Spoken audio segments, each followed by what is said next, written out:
Somos apaixonados por cuidar de pessoas, acolher, oferecer conforto e dar atenção de forma humanizada é o nosso jeito de ser. Estamos a serviço da saúde e das vidas que cuidamos. Fazer todo mundo se sentir em casa é a nossa maior missão. Cada detalhe é pensado para oferecer o cuidado e o conforto que você merece. É por isso que o Hospital Unimed Erechim está de portas abertas para te atender. Nosso jeito de cuidar se faz presente em todos os ambientes do hospital. Aqui tem tudo o que você precisa para se recuperar e se sentir bem. A gente dá atenção à sua saúde enquanto você recebe todo o cuidado. Hospital Unimed, para você se sentir em casa.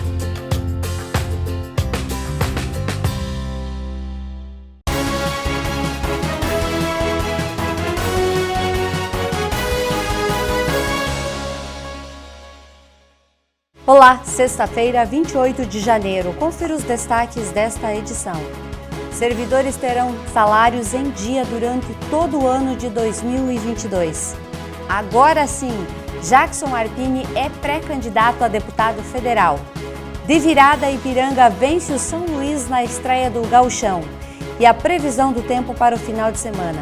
Essas e outras notícias você confere agora no Jornal da TV Erechim. Foi dada a largada e o Canarinho estreou no Campeonato Gaúcho vencendo o São Luís por 2-1, no Estádio Colosso da Lagoa. O time de Luizinho Vieira saiu perdendo, mas conseguiu buscar o empate com Lucas Falcão e virar com Luiz Felipe. Em um primeiro tempo bastante movimentado, o Canarinho foi o primeiro a levar perigo com um belo chute do atacante Mateuzinho, que carimbou o travessão do goleiro Renan Rocha. No entanto, na mesma jogada, aos 12 minutos, o São Luís aproveitou o contra-ataque e abriu o placar com o Jean Dias, com o gol. O time alvirrubro manteve o ritmo e quase ampliou novamente com o Jean, que obrigou o Edson a fazer uma grande defesa. O Canarinho buscou o empate aos 36 minutos com uma bela jogada individual de Lucas Falcão, onde dentro da grande área ele mandou no canto do goleiro Renan. A virada do Ipiranga veio aos 43 minutos com o meio Luiz Felipe. O camisa 10 verde e amarelo recebeu o passe de Lohan e chutou forte para virar o jogo. E já na segunda etapa, o Canarinho retornou a campo mostrando a sua superioridade técnica e mandou nas ações da partida.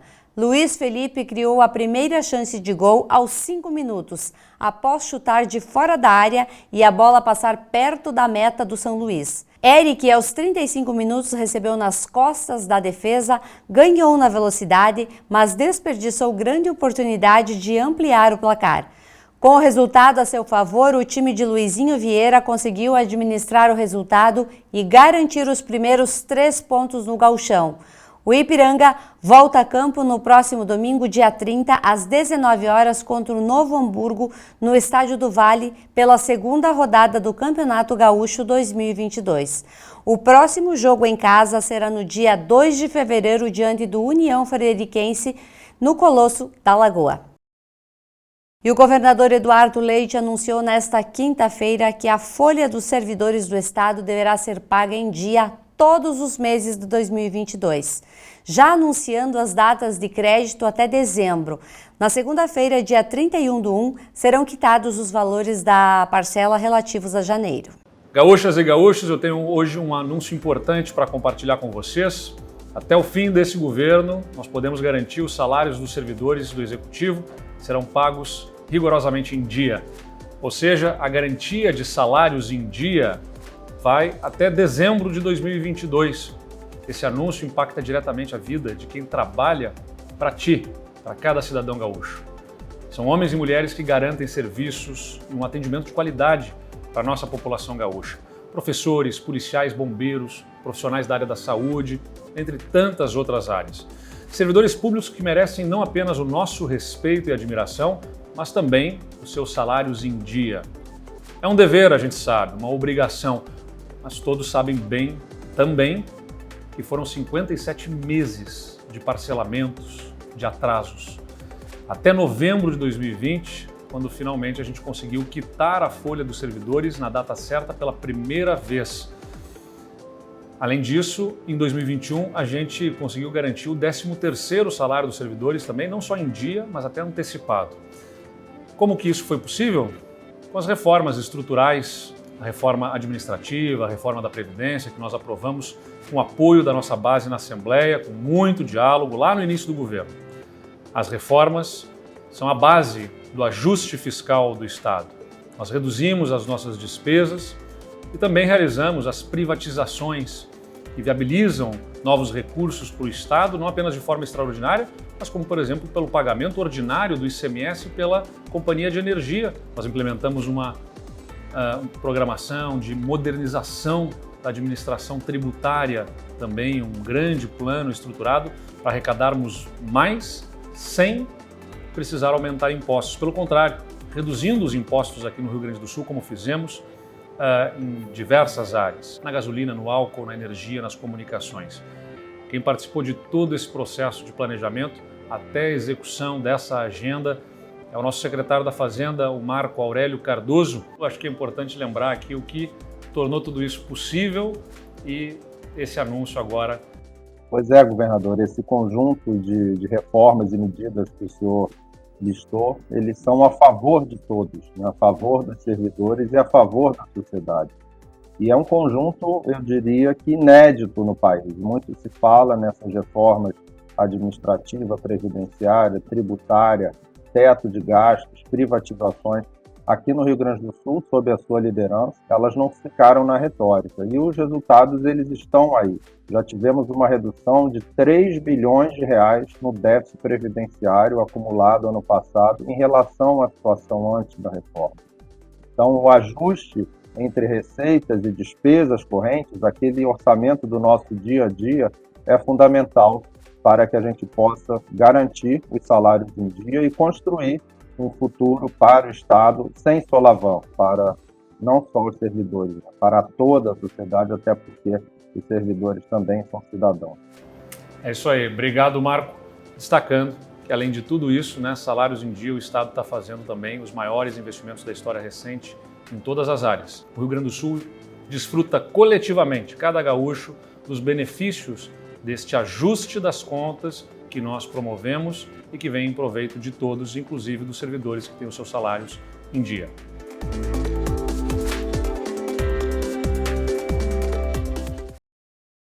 No próximo bloco você confere. Agora sim, Jackson Arpini é pré-candidato a deputado federal. E o último final de semana da Festa de Paco 2022. E a gente também vai dar um panorama do final de semana da previsão do tempo. Já voltamos.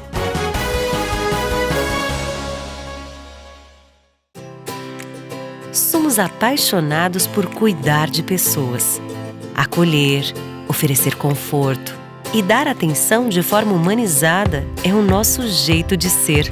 Estamos a serviço da saúde e das vidas que cuidamos. Fazer todo mundo se sentir em casa é a nossa maior missão. Cada detalhe é pensado para oferecer o cuidado e o conforto que você merece. É por isso que o Hospital Unimed Erechim está de portas abertas para te atender. Nosso jeito de cuidar se faz presente em todos os ambientes do hospital. Aqui tem tudo o que você precisa para se recuperar e se sentir bem. A gente dá atenção à sua saúde enquanto você recebe todo o cuidado. Hospital Unimed, para você se sentir em casa.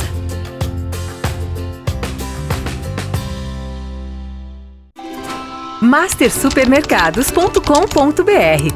A melhor maneira de comprar sem sair de casa. Variedade e qualidade Master que você já conhece, com a segurança que precisa em todas as etapas da sua compra. Compre e receba no mesmo dia, é só agendar a entrega. Acesse o site www.mastersupermercados.com.br. Fácil comprar, seguro de receber.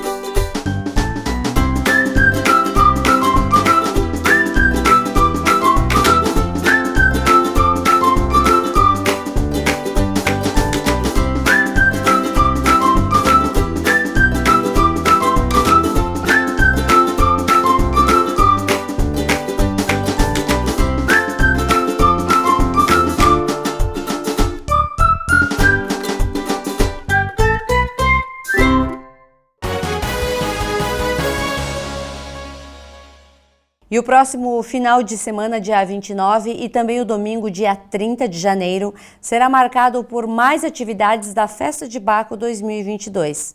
A Festa da Uva de Erechim no Santuário Nossa Senhora de Fátima, com uma estrutura que foi montada onde haverá comercialização de uva, vinho, produtos coloniais, artesanato e flores, com 21 produtores rurais e agroindústrias, e também atividades culturais como jogos, músicas e danças típicas italianas. Os protocolos de cuidado à saúde serão mantidos, como o uso de máscara e também o gel. Lembramos que a Festa de Baco acontece no Santuário Nossa Senhora de Fátima e no sábado ele é das 13h30 da tarde até as 18 horas, já no domingo das 9 da manhã até as 18 horas. Então, não perde essa oportunidade de saborear uma uva fresquinha recém-colhida.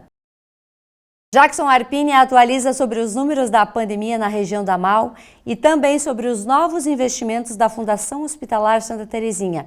E finaliza com um anúncio da sua pré-candidatura a deputado federal. Está aqui conosco o Jackson Arpini, diretor da Fundação Hospitalar Santa Terezinha, e nós vamos conversar um pouquinho hoje sobre essa crescente de casos de Covid em toda a região da MAU e também das melhorias implantadas dentro da Fundação Hospitalar.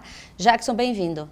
Boa noite aos telespectadores da TV Erechim. Obrigado, Sandra, pelo convite para, eu acho que é a primeira vez em 2022 aqui na TV Erechim, para repassar informações a toda a nossa comunidade com relação ao processo pandêmico da Covid, com relação também ao nosso Santa e aos encaminhamentos que estamos adotando para o ano de 2022. Pois é, começamos o ano com uma crescente de casos, uma variante nova que assusta muito mais, porque os sintomas se confundem muito com a gripe. Embora para algumas pessoas ele é super leve, mas para outras ele requer internação hospitalar. Sandra, nós sempre falamos para a comunidade que o processo pandêmico se dá em capítulos. Às vezes mais agravado, por hora menos agravado. Nós estamos agora diante de um novo capítulo, de um novo cenário um pouco diferente dos capítulos de 2020 e 2021. Nós estamos aqui diante de uma nova cepa, a Ômicron. Ela tem uma capacidade muito grande, muito acentuada de transmissão, e isso tem causado alguns desdobramentos negativos na Europa, nos Estados Unidos e também no nosso país. Nessa semana nós tivemos a grata satisfação de participar de uma reunião em Porto Alegre do Gabinete de Crise, com a presença da secretária estadual de saúde, do coordenador do GT Saúde, do coordenador do Gabinete de Crise e também do governador Eduardo Leite, porque nós estávamos em Porto Alegre e tivemos a oportunidade de verificar vários gráficos, vários cenários, o que nos colocou, por aquilo que visualizamos, num estado de alerta, num estado de preocupação. Nós estamos verificando de forma muito clara uma explosão de casos confirmados, isso já é fato, isso está acontecendo no mundo como um todo em virtude da Ômicron, e nós estamos verificando que em virtude desta explosão, alguns casos estão agravando. Existiam estudos iniciais que apontavam que o agravamento iria ocorrer em torno de 1% das pessoas contaminadas. Já houve uma mudança com relação a esse percentual, verificado nesta reunião em Porto Alegre, e o percentual está em torno de 2 a 3%. Então, como o contingente de contaminados é muito elevado, muito acima dos episódios anteriores, nós estamos verificando que mesmo com esse descolamento de uma curva, que é a curva de casos ativos, com a curva das internações, o número está ficando expressivo porque a contaminação está muito elevada. Então, se nós fizermos aqui rapidamente um exercício, se nós pegarmos aqui na região, hoje em torno de sistematizar em torno de 1.300 casos. Mas esse número nós soubemos que é superior porque existe uma dificuldade hoje por testagem, existem muitos pacientes assintomáticos. Sim. Então, se nós trabalharmos que este quantitativo seja um número próximo a 2.000 casos e se houver 3% de agravamento, nós estamos falando em 60 pessoas. E se nós usarmos este exercício, nós podemos mensurar que 60 pessoas já causam um certo impacto na atenção terciária nos hospitais. E isto é verdadeiro porque nós começamos o ano, Sandra, com 2 pacientes internados. Certo. E neste momento, segundo o boletim de ontem, nós estávamos com 38 pacientes internados. Porque nós temos os pacientes internados aqui de Erechim e nós temos os pacientes internados em decorrência da Covid nos 10 hospitais regionais que têm leitos de assistência para esta enfermidade. Então veja que nós saímos de 2 para 38 casos. Então aquilo que está ocorrendo no cenário mundial está ocorrendo também aqui na nossa região. Uma explosão ou uma curva abrupta de casos ativos, tá? No sentido vertical, certo. E também já desdobramento nas internações, leitos clínicos e leitos de UTI. Então neste momento é importante que a população tenha presente que precisa novamente dar a sua colaboração. Então, o que nós estamos conclamando a população? Para que observe aqueles protocolos preconizados, higienização das mãos, sempre que possível utilizar o álcool 70, mas especialmente a utilização da máscara de proteção individual. Porque esta variante, esta cepa tem uma característica, que é o potencial de transmissibilidade. Se as pessoas se protegerem, se as pessoas utilizarem estas ferramentas de proteção, isso vai reduzir a contaminação. Reduzindo a contaminação, nós entramos num cenário de redução das internações e também entramos num cenário de redução dos óbitos. Certo. O Estado, Sandra, isso é importante, o Estado já está verificando um aumento no número de óbitos em decorrência deste cenário. Nós aqui, felizmente, não tivemos neste ano nenhum óbito, mas as estatísticas, os gráficos do Estado já apontam para um crescimento do número de óbitos. Então está ocorrendo aquilo que sempre ocorreu, aumento de casos ativos, internações e começam a surgir os óbitos. Temos que agir. Pois é, Jackson, muitas pessoas deixaram de fazer a dose de reforço, a terceira dose. É o momento dessas pessoas procurarem as UBSs e fazer essas doses de reforço? Sandra e telespectadores, nós temos duas ferramentas, que é a adoção dos protocolos, que nós já mencionamos, e a imunização. A imunização já está comprovada de forma muito clara de que ela produz a sua efetividade e a sua eficácia. Então aqui nós estamos falando da primeira, na segunda dose e da dose de reforço. E aqui nós estamos falando também na imunização das crianças de 5 a 11 anos. É extremamente importante que as pessoas realizem a imunização. Se nós estivéssemos neste cenário que estamos atravessando sem a imunização, eu posso afirmar com propriedade que nós estaríamos diante de um colapso do sistema de saúde.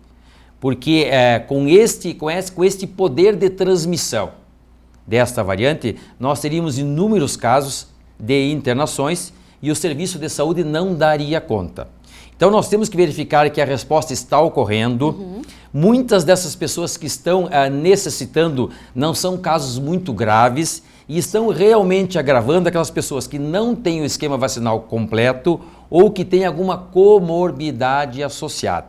Então a recomendação nesse momento é utilização de máscara, respeitar o distanciamento e realizar o esquema vacinal completo. Primeira, segunda e dose de reforço, e para os menores, que é o novo público que está sendo imunizado, de 5 a 11, realizar a imunização.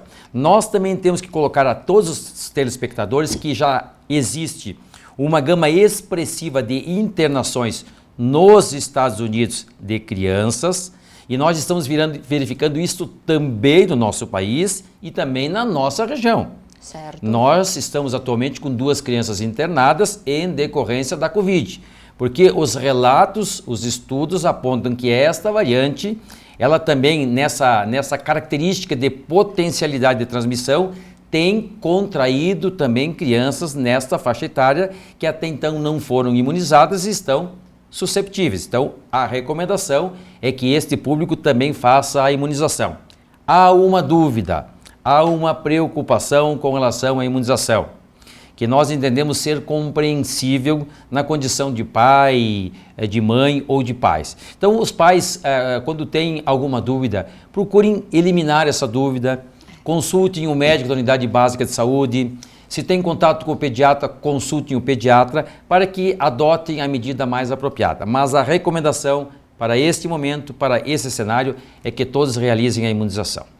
Poderemos ter medidas mais severas caso o número continue aumentando, como fechamento de academias, comércio, festas, enfim, voltar àquilo que já aconteceu em 2021? Sandra, vamos buscar os exemplos no continente europeu. Alguns países já adotaram essa medida, tendo em vista este novo cenário, especialmente a Alemanha. A Alemanha já fez lockdown e os gráficos apontam que quando a Alemanha liberou o lockdown, houve novamente uma explosão. Então nós podemos colocar aqui que o mundo está encontrando uma dificuldade para conter o avanço da Omicron. Isso é visto pelos gráficos, pelos cenários. Trazendo isso para o nosso país e para o nosso estado, no momento não há ainda indicativos de restrições com relação a alguns serviços. Isso está atrelado àquilo que você colocou com muita propriedade. Se começar a ocorrer uma sobrecarga do serviço de saúde, especialmente com relação aos leitos de UTI, não vai haver outra alternativa a não ser reduzir a circulação de pessoas para que não haja transmissibilidade da doença. Para que isso possa ser feito somente mediante restrições. No momento, eu participei da reunião terça-feira, no momento não está no radar do Estado, não está nas ações prioritárias do Estado a adoção dessas medidas. Mas caso persista a evolução de casos ativos, caso persista o aumento a cada semana das internações e que a gente possa ultrapassar a margem de segurança das internações em leitos de UTI, poderá haver a necessidade de medidas mais enérgicas e aí nós entramos nesse patamar da adoção de restrição para reduzir a circulação de pessoas. No momento ainda não, mas não podemos tirar do cenário. Não descartamos nenhuma medida de segurança, de higienização em lugar nenhum, então? Eu acho que esse é a nossa atribuição no momento. Certo. Adotar as ferramentas de prevenção que estão a nosso dispor, que fazem parte do nosso cotidiano, e eu entendo que houve um certo relaxamento, até pela questão da longevidade do processo pandêmico, até porque os nossos indicadores em dezembro eram indicadores extremamente promissores, só que agora nós estamos diante de uma nova realidade, estamos diante de uma nova cepa e temos que rever nossos conceitos. Rever nossos conceitos significa adotar todas as medidas com rigor, máscara de proteção individual e imunização sempre que possível. Jackson, agora mudando um pouquinho de assunto, mas ainda focado em saúde, o Hospital Santa Terezinha está trabalhando fortemente para concluir a nova UTI. Isso é um passo importante. É um passo extremamente importante, Sandra e telespectadores, até porque houve uma alteração nas diretrizes por parte do Ministério da Saúde. Certo. O Ministério da Saúde, no mês de janeiro, neste mês vigente, mudou a forma de custeio dessas UTIs e transformou todas as UTIs Covid em UTIs convencionais, ou seja, do dia a dia da instituição. Houve uma reivindicação por parte dos comitês regionais, por parte do gabinete de crise, por parte dos governadores para que essa medida fosse revista, tendo em vista aquilo que dialogamos com relação ao novo cenário ou com relação ao Omicron. Então, o Ministério reveu essa situação e prorrogou até o final de fevereiro a mesma situação posta. Certo. Mas está no cenário, está em avaliação que essas UTIs sejam fechadas e que os atendimentos aconteçam em UTIs convencionais. Por essa razão, já sabendo desta informação, nós mantivemos uma estreita interlocução com o governo do estado, foi um dos meus motivos da ida a Porto Alegre, para que a gente consiga manter aqui na nossa região 10 leitos. Nós temos 10 leitos de UTI convencional e nós temos 10 leitos de UTI Covid.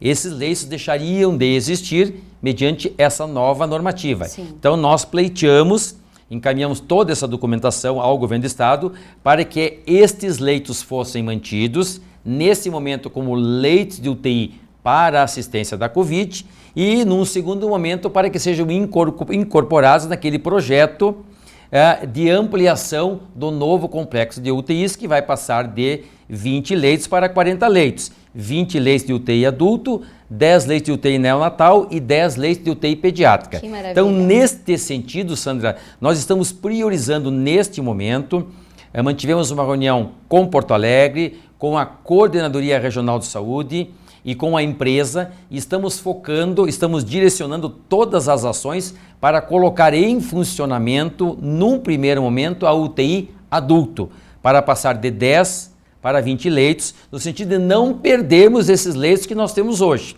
Aqui nós estamos correndo contra o tempo, assumimos alguns compromissos com o governo do estado, estamos priorizando essa obra. O recurso de 13,5 milhões de reais específico para os equipamentos já está na conta da fundação. A fundação já está fazendo a descrição e inicia o processo licitatório para a compra desses equipamentos. Então, neste momento, nós temos um compromisso assumido com o estado, que nós temos que colocar em funcionamento o mais rápido possível esses 10 novos leitos, para que a gente possa migrar de 10 para 20 leitos de UTI adulto. No final do ano passado também iniciou um mutirão de consultas, exames, cirurgias. Ainda continuamos fazendo esse mutirão ou já estancamos o problema?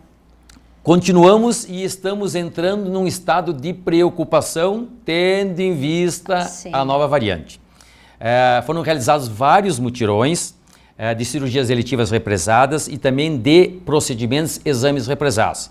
Só a título de exemplificação, nós tínhamos uma demanda com relação a procedimentos de raio-x, foi equacionado. Nós tínhamos uma demanda com relação a biópsias, foram equacionadas. Nós temos uma demanda vigente com relação às mamografias, estamos realizando mutirões para colocar isso em dia. E já realizamos 2 ou 3 mutirões de traumato-ortopedia, estamos realizando mutirões de cirurgias urológicas, enfim, de todas as áreas, no sentido de reduzir esse indicativo. O bloco cirúrgico voltou à sua normalidade, e eu diria que numa velocidade acelerada. Estão sendo realizadas em torno de 30 a 33 cirurgias por dia. Então isso é um número expressivo e nós estamos reduzindo. Porém, não podemos retirar do contexto o crescimento das internações. Então nós tivemos que já partir para um plano de contingência B com relação às alas Covid. Nós estávamos no plano de contingência A, com um número específico de leitos. Na parte clínica já tivemos que ampliar, tendo em vista que aumentou a demanda. E já estamos estudando, já estamos prospectando a possibilidade de ampliação dos leitos de UTI, porque nós estamos com 7 pacientes internados e a nossa capacidade hoje é de 10 leitos. Nossa, se nós tivermos mais um paciente, nós temos que ampliar essa estrutura. Isso significa toda uma retaguarda de equipamentos, toda uma retaguarda de profissionais intensivistas e toda uma retaguarda de serviços de apoio. Então nós estamos realizando os mutirões com este objetivo de reduzir esta demanda represada, mas ao mesmo tempo nós temos que olhar para aquilo que está acontecendo com relação ao cenário pandêmico, que poderá nos colocar algumas limitações, até mesmo a redução de alguns serviços, tendo em vista essa mudança do cenário. Jackson, uma outra questão que sempre está em voga, as pessoas sempre estão comentando, é a questão do pronto-socorro. Estamos com lotação realmente? As pessoas estão ali, de repente, até correndo risco de se contaminar pelo excesso de pessoas no mesmo ambiente? Estamos vivenciando um momento de excepcionalidade com relação a esta questão. Importante questionamento, Sandra. Nós estamos verificando que, como existe uma capacidade muito forte de transmissão, é óbvio que as pessoas estão em apreensão e querem realizar a sua testagem. Então, aumentou muito a demanda destes serviços de pronto atendimento. E aqui eu falo, da antiga UPA, do Hospital de Caridade e do Hospital Santa Terezinha. Então, nós estamos monitorando dia a dia o número de pessoas que estão acessando esse serviço.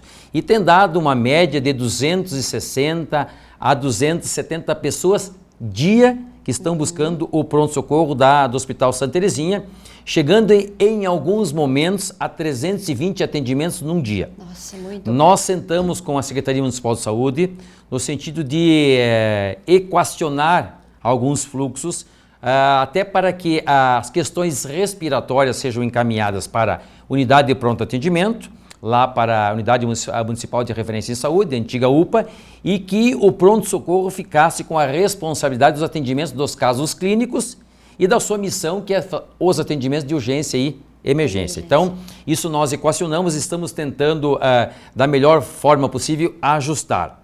Mas já tivemos que ampliar a capacidade operacional. Então, em caráter emergencial, ampliamos o número de profissionais médicos nos finais de semana, e tem uma justificativa. Nos finais de semana nós não temos as unidades básicas de saúde. Sim. E nós não temos a unidade municipal de referência em saúde. Então todos os atendimentos são canalizados para o pronto atendimento. Por essa razão, com a concordância do prefeito Paulo Polis e da direção da instituição, nós então ampliamos a capacidade operacional e contratamos mais um profissional neste período de excepcionalidade. O que é visível, isso está nos indicadores dos gráficos, é que neste momento existe um aumento considerável em decorrência, novamente, desse novo cenário que estamos atravessando. Bom, a gente percebe que o hospital e as equipes do hospital estão fazendo o possível para que o trabalho volte ao normal. Mas e os recursos para que tudo isso aconteça? A gente está recebendo valores que o governo do estado sinalizou ainda no passado. E este ano, visto que produtos, medicamentos aumentam a toda hora? Sandra, nós estamos atravessando novamente um período de turbulência, né? Nós já estamos encontrando a escassez de alguns insumos, que prejudicam o fluxo de uma casa de saúde como a nossa. Então isso já é fato, né? O setor de compra já tem se virado aí, mantido contato com outros hospitais, com outros fornecedores. Já estamos recebendo algumas notas informativas dos fabricantes com relação à falta da matéria-prima. Isso também causa alguns entraves. Nós estamos verificando que uma parte da equipe tem contraído a Covid e, obviamente, precisa ser afastada. Nós já estamos realizando a contratação emergencial de profissionais para suprir esta demanda, porque é uma casa de saúde que não pode paralisar seu serviço. Então, nós voltamos a ter entraves no dia a dia. Claro que estamos colocando a estrutura à disposição, nenhum serviço até o presente momento foi prejudicado, mas a cada dia nós temos desafios, como eu acabei de mencionar, profissionais sendo afastados, reposição por contrato emergencial, carência de alguns medicamentos, substituição por outros medicamentos, o que nós consideramos um período de excepcionalidade ou de turbulência. Sim. Que afeta não só o Santa Terezinha, mas todas as casas de saúde, novamente em decorrência do surgimento dessa nova cepa que não estava programado para este ano. Nós tínhamos a expectativa que entraríamos num cenário mais promissor. Tranquilo. E que todos os serviços e a sociedade voltaria à normalidade em 2022. Não ocorreu e nós temos que trabalhar então com aquilo que está posto e ir buscando a cada dia dar o melhor das nossas ações para que a gente possa então atender todas essas expectativas e todos esses entraves e demandas oriundas da sociedade. Na próxima semana, iniciamos o internato acadêmico no Hospital Santa Terezinha. Isso é uma boa notícia para Erechim?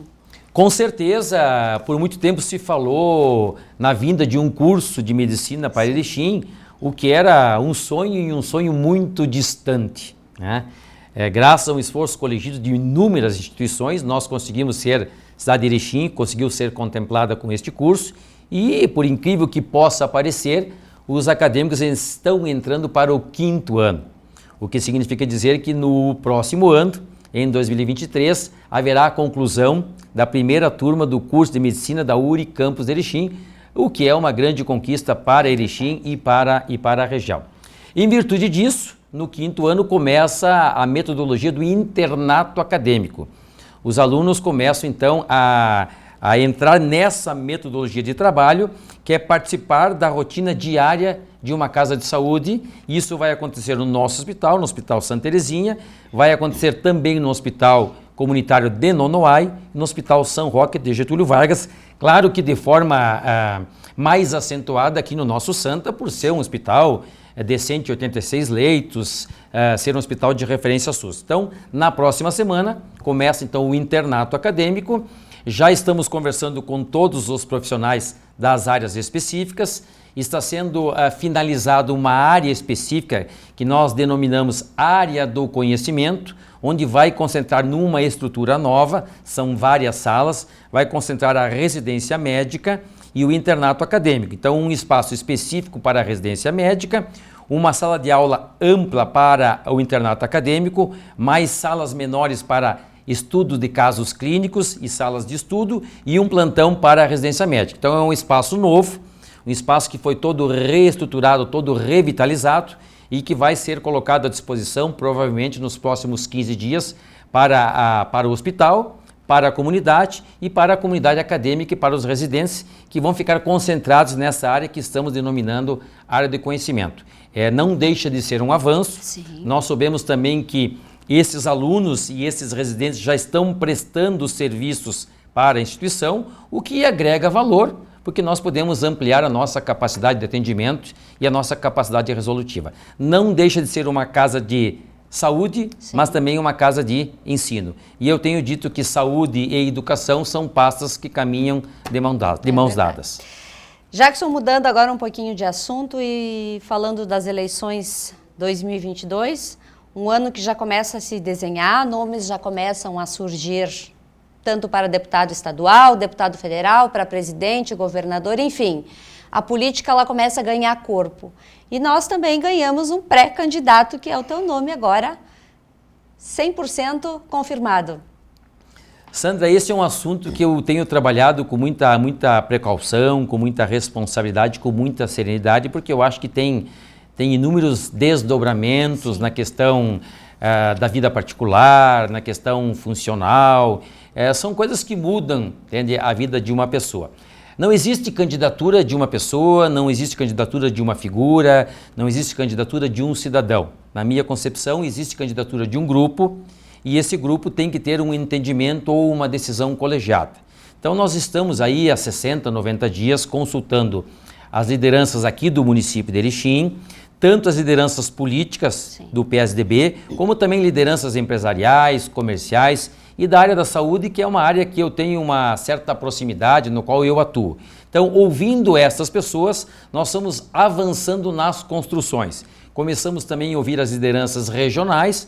Nós temos aqui representantes do PSDB no município de Estação, o prefeito Jefferson, nós temos a vice-prefeita de Barão de Cotegipe, nossa amiga Eliane, nós temos vereadores em vários municípios, então nós ouvimos também essas pessoas e finalizamos a escuta já numa interlocução que nós vínhamos mantendo com Porto Alegre, com o governador Eduardo Leite, com o chefe da Casa Civil, com o amigo Arthur Lemos. Feito essa rodada de negociações, entendendo que é um entendimento coletivo, que é quase que um denominador comum, nós então colocamos o nosso nome, entende, à disposição do PSDB como pré-candidato a deputado federal. Partindo da inicial, partindo do pressuposto que foi uma construção coletiva e não uma decisão de uma ou duas pessoas. Nós tomamos o cuidado, esta é a minha forma de pensar, de vencer etapa por etapa, transpondo o território local, indo para o território regional e finalizando com o território estadual.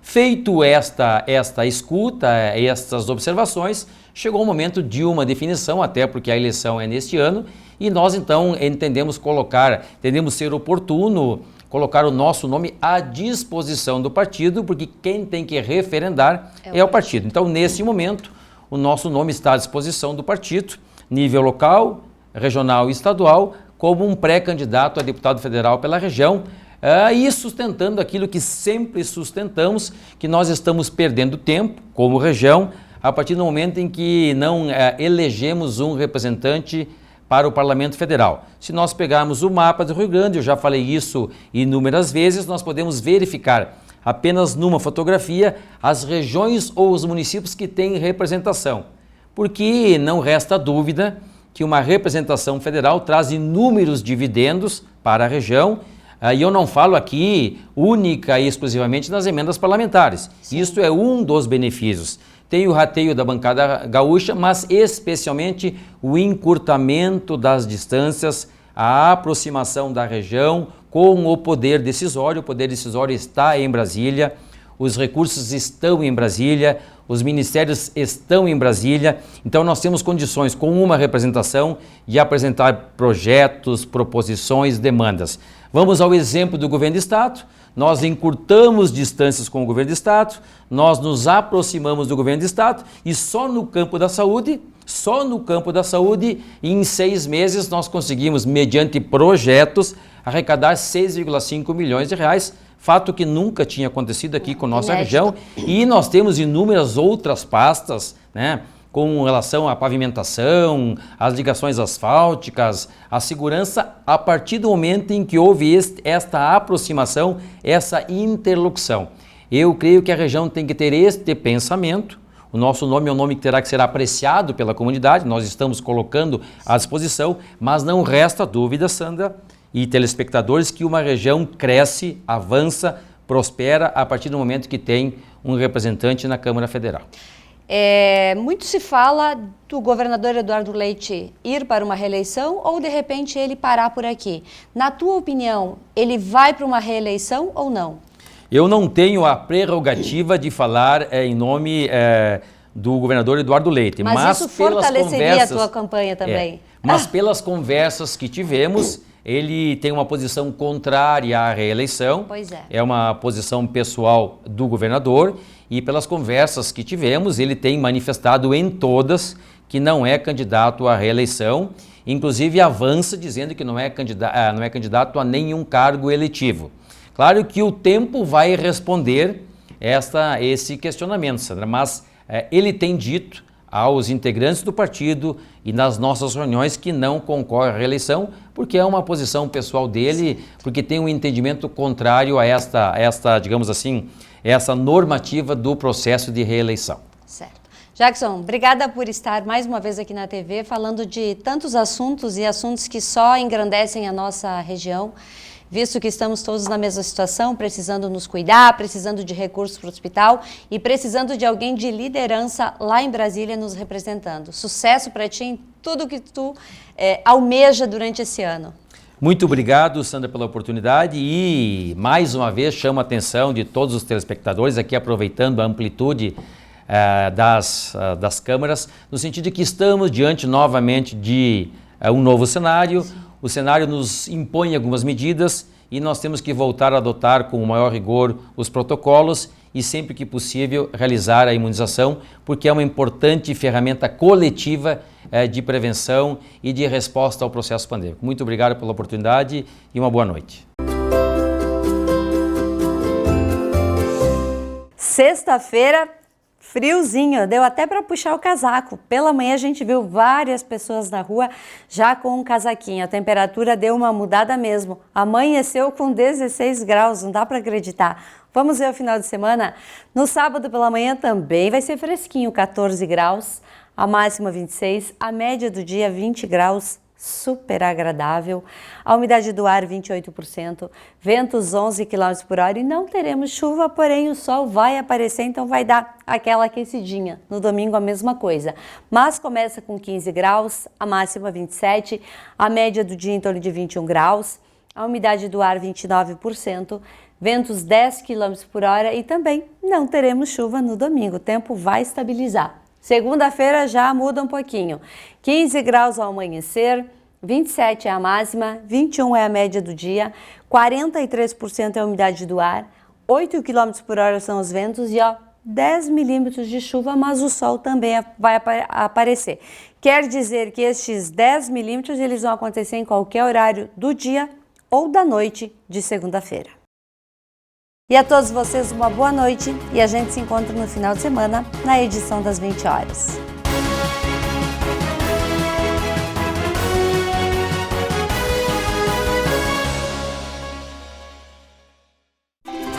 mastersupermercados.com.br. A melhor maneira de comprar sem sair de casa. Variedade e qualidade Master que você já conhece, com a segurança que precisa em todas as etapas da sua compra. Compre e receba no mesmo dia, é só agendar a entrega. Acesse o site www.mastersupermercados.com.br. Fácil comprar, seguro de receber.